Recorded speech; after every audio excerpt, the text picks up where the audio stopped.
revenons à un sujet d'actualité brûlante, on peut le dire, mais ça fait longtemps que ça dure, c'est Notre-Dame-des-Landes. Quand vous avez été nommé à Matignon en 2012, tout le monde s'est dit, cette fois, ça y est, c'est sûr, Notre-Dame-des-Landes va se faire. Tous les politiques favorables à ce projet sont aux manettes. Vous, à Matignon, Jacques Oxiette à la région, à la mairie de Nantes, Patrick Rimbert, qui était également favorable, et Philippe Grosvalet au département. Plus de raison que ça capote. Résultat, presque 6 ans plus tard, eh bien, on est toujours dans l'attente d'une décision qui, cette fois, est imminente de la part d'Emmanuel Macron. Il y a une petite phrase du Point que j'aimerais vous faire lire, qui émanerait, soi-disant, d'un conseiller ministériel. C'est en tout cas ce qui est dit dans l'hebdomadaire. C'est si facile d'être courageux aujourd'hui, et il pense notamment à vous, mais qu'ont-ils fait lorsqu'ils étaient aux manettes? Qu'est-ce qu'on a fait?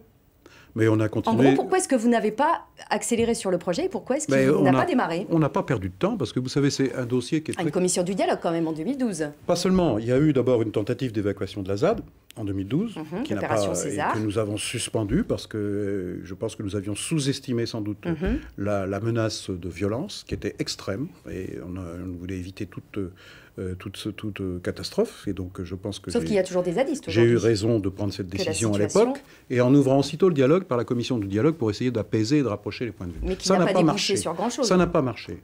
Et je le regrette profondément. Il y avait, au contraire, le maintien d'une sorte de désaccord radical entre les pour et les contre. Et lorsque je suis revenu au gouvernement, là je fais un raccourci évidemment du temps, François Hollande m'a dit « Je propose de faire un référendum pour sortir par le haut de cette situation inextricable ». Sauf que le référendum, il a eu lieu. Oui, mais là, justement, ça pose un problème qui n'est plus celui de l'ancien gouvernement, mais qui est celui de l'actuel gouvernement et de l'actuel président de la République. Car il y a eu un référendum. Vous dites qu'il y a une légitimité démocratique. Mais j'aimerais quand même revenir à 2012, Jean-Marc Ayrault. Aujourd'hui, vous êtes allé devant l'Assemblée nationale il y a quelques jours pour dire qu'il faut y aller, ce projet est légitime. Devant l'Assemblée nationale? Devant l'Assemblée nationale, manifesté avec un certain nombre de partisans du transfert à Notre-Dame-des-Landes. C'était une manifestation extrêmement pacifique, on voit les images, bien sûr. Mais certains se disent, mais quand même, c'est un peu culotté quelque part d'aller manifester devant l'Assemblée nationale quand on a été Premier ministre et qu'on n'a pas lancé le projet. Il ne suffit pas de faire ça quand on est Premier ministre pour qu'un projet sorte.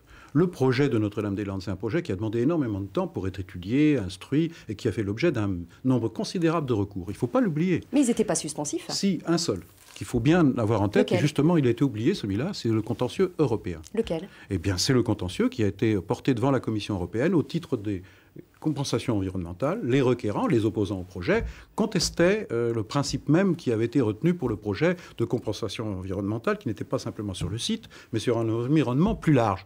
La Commission européenne... C'était le SCOT. Non, c'était bien avant ça. La Commission européenne, quand elle reçoit ce recours, elle l'étudie très sérieusement. Parce que faire de nouveaux aéroports, c'est toujours regarder avec beaucoup de prudence au niveau européen. Et qu'est-ce qu'elle fait, la Commission européenne? Elle s'adresse au gouvernement. J'étais Premier ministre à l'époque. Mes successeurs ont fait de même. Nous avons répondu à chaque étape à toutes les questions de la Commission européenne. Donc, en gros, vous nous dites, en 2012, on ne pouvait pas lancer les travaux. Ça ne pouvait pas démarrer. Et d'ailleurs... Alors qu'aujourd'hui, c'est possible. Oui, pourquoi? Parce que la Commission européenne a exigé, après avoir étudié les différentes formules que nous proposions, a dit d'accord avec le principe même de vos compensations environnementales, à condition que ça soit inscrit dans un document d'urbanisme qui soit opposable, qui a une valeur juridique et qui sont donc incontestables. Et donc, nous vous demandons de réviser tous les documents d'urbanisme, en particulier le schéma de cohérence territoriale Nantes-Saint-Nazaire, le fameux SCOT. Ça vient juste de tomber, ça fait à peine un an. Mais la Commission européenne avait mis une condition. Si vous faites tout ça, mais avant d'avoir terminé tout ça, vous n'avez pas le droit de commencer les travaux. Donc il n'y avait pas le droit, du point de vue du droit, à commencer les travaux à Notre-Dame-des-Landes. Sauf qu'il me semble que la Commission européenne a fait cet avis un peu après 2012. Oui, bien sûr, mais... Donc à l'époque, en 2012, vous n'aviez pas encore cette injonction de la Commission européenne. Dès 2013, la Commission européenne demandait des comptes à la France. Et c'est à prendre très au sérieux. Et en particulier le Premier ministre, qui a la responsabilité du secrétaire général aux affaires européennes, qui coordonne l'ensemble des ministères. C'est lui qui répond. Et donc, il fallait répondre à la Commission européenne. Il n'était pas question de passer par-dessus. Est-ce que vous avez des regrets, malgré tout? Des regrets de quoi? Des regrets de ne pas avoir pu aller Au bout de ce projet qui vous tient à cœur, que vous avez savez, été l'un des deux politiques avec Jacques Ossiet à vraiment porter. Je ne veux pas concentrer toute mon énergie et mon engagement politique sur un seul projet. Pour moi, quand j'étais Premier ministre, il y avait Notre-Dame-des-Landes, mais il y avait beaucoup d'autres choses.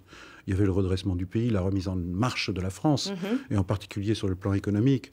Et donc, c'est ça qui a pris l'essentiel de mon temps, pas Notre-Dame-des-Landes. Mais je suis pas, il ne faut pas tout mélanger. Mais vous y croyez encore oui, je pense au transfert de Notre-Dame-des-Landes? J'y crois, mais en même temps, je ne sais pas ce que le gouvernement va décider. Je ne sais pas ce que le président de la République va décider. Peut-être qu'ils vont s'asseoir à la fois sur le droit, le fait que les 180 recours qui ont été déposés ont tous été perdus par les requérants, qu'ils vont s'asseoir sur le vote démocratique des citoyens qu'on a consultés, ce qui serait une mauvaise chose. Dans une crise démocratique, il vaut mieux quand même respecter les citoyens quand ils s'expriment. Là, vous parlez des arguments des pro-transferts, mais est-ce que vous avez encore l'espoir?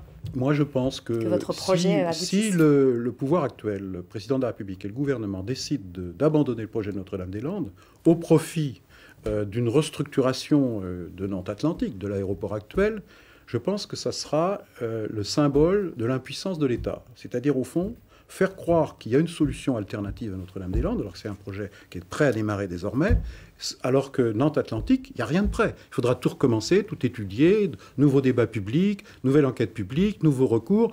Et moi, je vous parie, c'est pas un pari que je fais volontiers, c'est qu'à la fin du mandat du président de la République et d'Emmanuel Macron, il n'y aura rien de commencé à Nantes Atlantique, alors que les problèmes vont demeurer. On est à 5 millions de passagers, demain à 6, à 7, à 8, à 9, et ça sera de plus en plus difficile sur le plan des conditions de vie des habitants, sur le plan de la sécurité, sur le plan de l'environnement. Donc je crois que ce ne serait pas une bonne décision.